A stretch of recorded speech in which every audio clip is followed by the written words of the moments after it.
Right, this week's real estate and mortgage rate update. We're going to jump right into the numbers. So national average 30-year fixed rate mortgage 6.96. We're kind of hovering today in particular. There's kind of renewed concerns about trade war.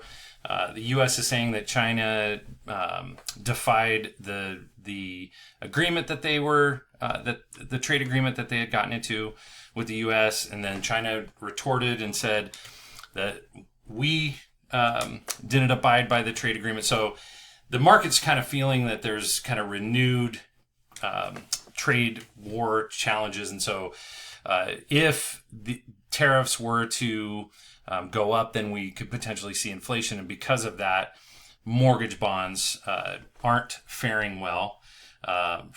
We had some nice run up last week, and then we lost some ground today. Broke through two little support layers here. Again, this is probably going to remain choppy until some of this tariff talk starts to settle. And then I wanted to bring up an article that Redfin came out with and published last week, May 29th.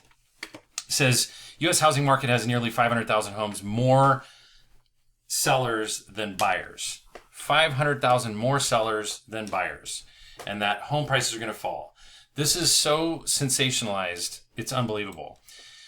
So first and foremost, what they're utilizing for their numbers is 1.9 million homes available for sale, which out of the gate is inaccurate. NAR just reported final April numbers were 1.45 million. And of those 1.45 million, when you look here, total housing inventory at the end of April increased to 1.45 million. Of those, 500,000 of those are pending. So they're not available for sale. So you have 960,000 homes that are actually available for sale, which is substantially less than this sensationalized number from Redfin. What Redfin has done is they've included all listings, no matter if they're pending or active or not, and they're including every property type. So they're inflating this number to begin with. And then secondly, this buyer number is estimated based upon like this proprietary formula that they've derived from extrapolating using pending sales and timelines from first tour to contract. And so the major flaw in this is that if pending homes are being counted as inventory on the seller side, but also simultaneously used as a proxy for the buyer demand, that model creates a double count. So it's distorting and creating an artificial gap between supply and demand. The reality is that we continue to see upward price pressure. So this is Clackamas County, and this is revised heading into June.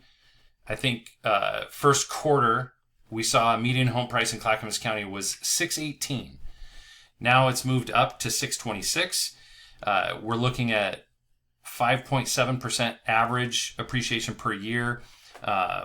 And all of that is because of the supply and demand that's in the opposite direction than what Redfin is trying to sensationalize, because you've got 28,000 renters who can afford to purchase and only 2,200 homes being built. So massive gap in supply that's continuing to support upward price pressure on homes. You know, it's something we've seen. In fact, if anything, we're probably going to likely see home prices even move higher when we start to see rates come down, because all of this pent-up demand is going to continue to increase the number of offers on homes and so forth. So has there been a little bit of a slowdown? Yes. Is there increase in inventory? Yes. But companies like Redfin are sensationalizing, creating fear. I don't know if it's for clicks or attention or what, but it's inaccurate, and the numbers that they're using are inaccurate. Anyway, stay tuned for next week's update.